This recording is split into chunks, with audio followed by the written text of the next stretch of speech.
Hello, and welcome back to another episode of our Art Teacher Drawing Adventure Time. Today we're going to be drawing tons of Adventure Time. This is episode 6 in our series, going to bring our grand total now up to 30 characters.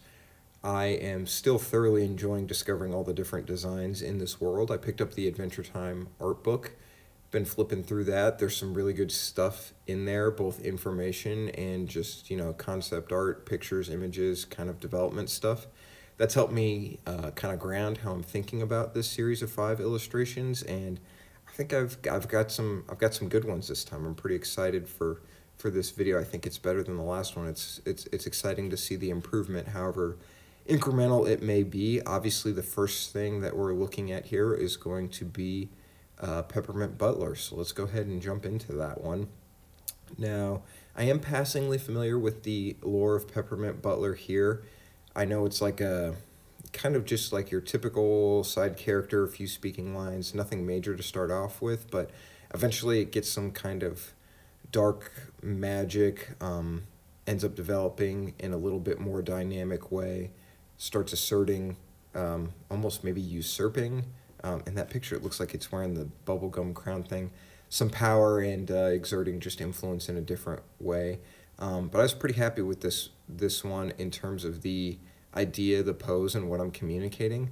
I guess it'd be his right, our left. It does look like maybe the cylinder peppermint shape isn't quite as three-dimensional as I had planned, but I still think it works. It's unusual. It's not. I wanted it to have some bulk to it. It's not like just a traditional, like very very short cylinder. You know how peppermints have kind of that weird edging on there, and I really wanted that to be communicated. But probably my favorite thing about this is the colors. Like obviously the show gave me a little bit of the assist there to figure out what to do, but this like dark teal magic overlay working with just like a little bit of light that's even impacting, you can see on the our left, his right eye there, kind of impacting a glow there. I just really, really like that. The teal and the maroon of the peppermint, I think is pretty successful overall, and I just kind of warped and magicked the background a little bit. So pretty happy with that one. Up next is the Lich.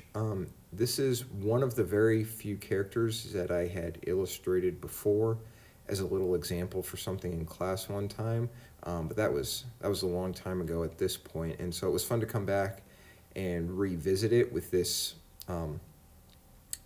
just completely access to different tools. At that time I didn't even have an iPad or Procreate, and I was doing it all traditionally, but this I really like this character design from what I can tell and what I've asked students about things like that. The Lich is super popular, not in a ton of episodes, but obviously just a striking character, lots of lore, an impactful design and all of that. So I really tried to communicate some of the, of the ferocity. I wanted the fire of kind of the magic, which you'll see momentarily, to really impact the splitting of the character, of the bones, of the muscles, of the mask, of the horns. Like it's like growing, but it's growing through ripping, and kind of slashing. I don't know. It just seemed to work with how I was interpreting some of the images I was able to find. And overall, I think it's pretty successful. Probably one of my favorite decisions that I made here again was a color hold on the line art. Leaving it black probably would have worked, but I think making it dark green really sells the drama of this kind of like manipulated fire that I've got here, and kind of almost like a ghost flame type thing. Like it was an image of fire, but it's crazy how when you just like change the color of something that you have kind of a set image in your mind for of what color it is traditionally, just how much of an impact that can have in terms of the mood of the piece overall. But yeah, this one, Lich Peppermint Butler, hard to pick a favorite for sure so far, but I really like this one. Like the horn, like the details, like the magic. Magic's obviously a big theme in this show, and I like how I was able to communicate that in these first 2 images for both characters. Up next we have the Fire Princess, or Flame Princess. A simpler design, for sure, but still lots of room for expression. The hair obviously being the most malleable part, which kind of creates this contrast with the dress details being very, very simple. So like the hair moving, like how fire would.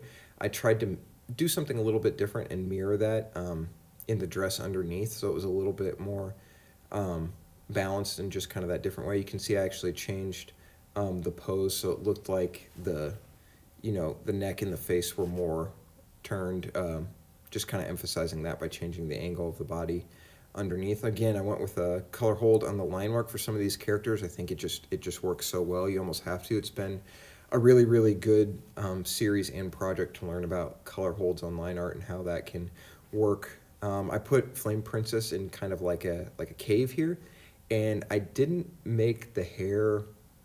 It's weird because it's fire, but it's like it doesn't seem like it's its own light source. So I tried not to go from that too much, but it does seem to have like impact on the environment.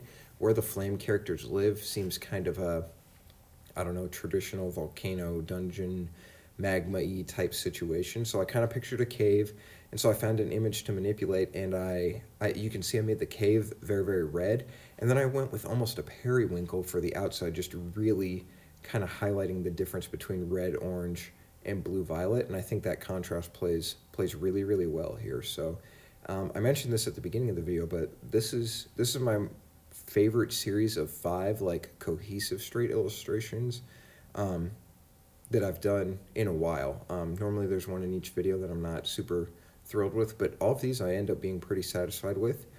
And that brings us to our next one. I don't know if this character like really has a story or just shows up momentarily, but this is Forest Wizard. Kind of seems like a combination of like Gandalf and Radagast, and mixing gray and brown and just kind of splitting the difference and meeting in green. I pictured the beard in this one almost just like an upside down pine tree, with a little bit more movement in it, obviously because there's no trunk stabilizing where things are coming from. I added a butterfly because I thought that was a nice little touch for a forest type character, obviously. And again, this one, magic's going to play a role, color holds are going to play a role. The line work in this one is a little bit scratchier, which I enjoy compared to some of the other ones that I left a little bit flatter. I think it adds some nice texture to the image overall, and for a character rooted in the forest, I think that totally makes sense. You can see the reference image over there. The colors are very, very unusual, and I think I end up manipulating those a touch. I've got a couple different reference images, I guess, and I was looking for what the right one was going to be, but it is a nice color scheme for sure. Not colors that I traditionally think of going together.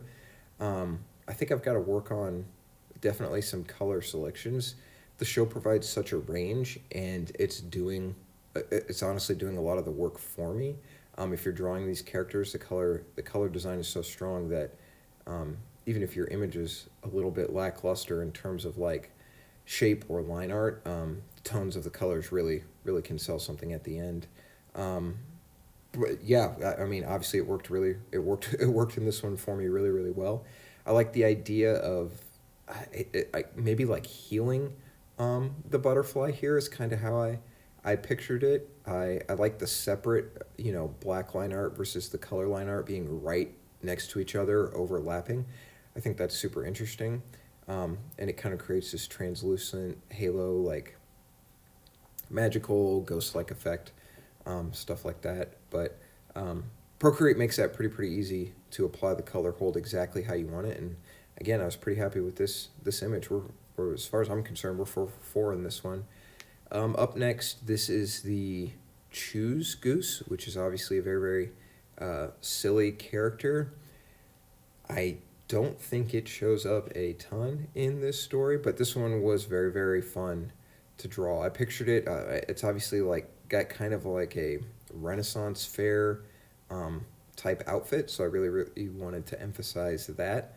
And I'm spending a little bit more time on the line art and rendering with the actual like inks, instead of leaving all of the work specifically to the coloring and the digital pastels, and I think that's helping a lot. That's something I got to keep in mind moving forward. I'm trying to, you know, make these videos for, obviously I get something to post, but I'm trying to like learn little lessons from each image, and having these videos compiled is almost like a reference tool to myself, that's more easily accessible. You know, the files and having all the videos stored, like it can get a little disjointed just to have so many different folders and files and videos and partials and ideas and finished and renders and rough drafts and all of that stuff. So having finished YouTube videos and playlists that I can go back and just like, oh yeah, what did I do here for this? It creates a nice little reference library for myself that I'm able to refer to. So that was a maybe not like a conscious idea when I started making these, but it's definitely ended up being a nice benefit in hindsight. So I'm pretty happy with that. Again, still playing with the, am I going to start illustrating these backgrounds, or should I just grab an image? No, I just go ahead and grab an image. But this one I messed around with the colors on it a little bit. I think it fits the color profile of Choose Goose here. One of the things that I'm noticing is it looks like I forgot to bolden the outline for the bottom of the beak. You can see the top of the beak is bolded, the tongue is bolded, the inside of the mouth is bolded with some additional layers of line art, but the bottom part is not. Something that was a little bit different here that I tried that I don't do as much and wonder if I should do more of in the future is the red stripe on his neck. There's no outline to it. It's just simply put on there with color. I don't know why that's so, I don't know, I just like the comfort and safety of the line art, so doing something with just the color brushes there was a little bit different for me. Not super risky, but definitely something that was outside of my comfort zone, so maybe I'll explore that further in the future. But yeah, that was episode 6. We've got a nice little thumbnail here of evil ghost magic peppermint butler, and episode 6 was a fun one. I really, really enjoyed this set of 5 overall. It's fun to have stuff to make these videos with. It's fun to see the collection grow and expand. It's fun to learn the different things about YouTube and, how my formatting and making playlists and making thumbnails. I definitely plan on making more of these. I've still got a list of characters I'm pulling from. Obviously, I haven't done any of the main characters yet, and that'll be something I look forward to illustrating hopefully here in the future shortly. We're going to stick with the weekly schedule for now and just keep on rolling until next time, until we figure out what we're doing next. So thank you for your time. Have a great day.